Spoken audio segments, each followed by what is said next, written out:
আমাদের ভবিষ্যৎ প্রজন্মের আশা আকাঙ্ক্ষার প্রতীক, যিনি আমাকে ভাইয়ের স্নেহ ভালোবাসায় আমাকে বড় করেছেন, আমাকে স্নেহ করেছেন, ভালোবাসা দিয়েছেন, যিনি ডেকে নিয়ে আমাকে বলেছেন এই এলাকার নির্বাচন তোমাকে করতে হবে, যার ভালোবাসা পেয়ে আমি আজকে বলছি আমি যতদিন বেঁচে থাকবো জীবনে আর কিছু না পেলেও আমাদের চেয়ারম্যান জনাব তারেক রহমানের পক্ষ থেকে যে ভালোবাসা পেয়েছি এই ঋণ আমি কোনোদিন জীবন থেকে শোধ করতে পারবো না।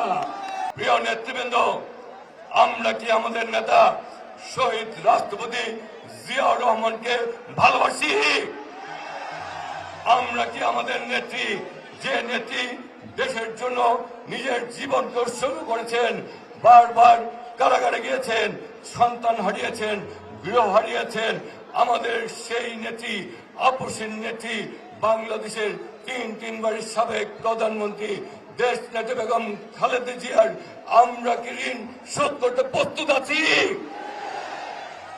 আমরা কি আগামী দিনে আমাদের দলের চেয়ারম্যান জনাব তারেক রহমান ধানের শীষ প্রতীকে বিজয়ী করে আগামী দিনে বাংলাদেশের প্রধানমন্ত্রী হিসাবে আমরা তাকে আমাদের স্বপ্ন বাস্তবায়নের জন্য আমরা কি আগামী দিনে আমাদের নেতা জনাব তারেক রহমানকে বাংলাদেশের প্রধানমন্ত্রী হিসাবে ভোট দিয়ে ধানের শীষে ভোট দিয়ে জয়যুক্ত করার জন্য আমরা কি প্রস্তুত আছি? দুই হাত মিলিয়ে দেখাতে হবে প্রস্তুত আছি। প্রিয় নেতৃবৃন্দ, আমাদের এলাকায় আমাদের অনেক সমস্যা রয়েছে। আজকে ভাই এখানে উপস্থিত রয়েছে। আমরা ঢাকা নয়, নাগরিক সুবিধা বঞ্চিত একটি এলাকা।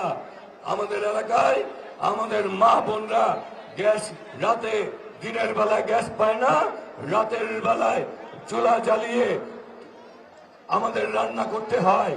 আমাদের এলাকায় রাস্তাঘাট ভালো না, আমাদের এই এলাকায় খেলার মাঠ নেই। এই এলাকায় একটি মাত্র হাসপাতাল রয়েছে, যেটি দেশ নেত্রী বেগম খালেদা জিয়া মুগ্ধা হাসপাতালটি করেছেন। এরপরে বিগত নতুন করে কোন হাসপাতাল চিকিৎসা সুবিধা থেকে বঞ্চিত। এই এলাকার মানুষ জলাবদ্ধতার মধ্যে থাকে। এই এলাকার মানুষ, আমাদের অনেক এলাকা রয়েছে যেখানে এখনো বাঁশের সেতু দিয়ে পার হতে হয়।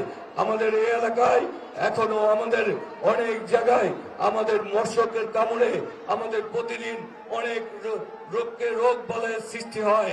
আমাদের এই এলাকায় আমাদের ছেলে মেয়েদের জন্য আমাদের শিক্ষা প্রতিষ্ঠান নতুন করে গড়ে তোলা উচিত। প্রিয় নেতৃবৃন্দ, আজকে আমার নেতা জনাব তারেক রহমান আগামীর ভবিষ্যৎ, আমাদের এই এলাকাকে যিনি আগামী দিনে গড়ে তুলবেন, আজকে তার দিকে তাকিয়ে আমরা বলতে চাই, আপনি আমাদেরকে যে ভালোবাসায়, যে বাণীতে উদ্বুদ্ধ করেছেন, আমরা শিখেছি আমার আগে আমরা, আমাদের আগে দেশ, ক্ষমতার আগে জনতা, সবার আগে করব কাজ, গর্ব দেশ, সবার আগে ভোট দিলে ধানের শীষে দেশ গর্ব। তারুণ্যের প্রথম ভোট ধানের শীষের পক্ষে হোক। ভাই এখানে উপস্থিত রয়েছেন, ভাইকে আপনারা সকলেই করতালির মাধ্যমে শুনিয়ে দিতে হবে আগামী 12ই ফেব্রুয়ারি আপনারা কি করবেন। ভোট দিবেন কিসে? ভোট দিবেন সবাইকে। ধন্যবাদ। ঢাকা নয়, জিন্দাবাদ।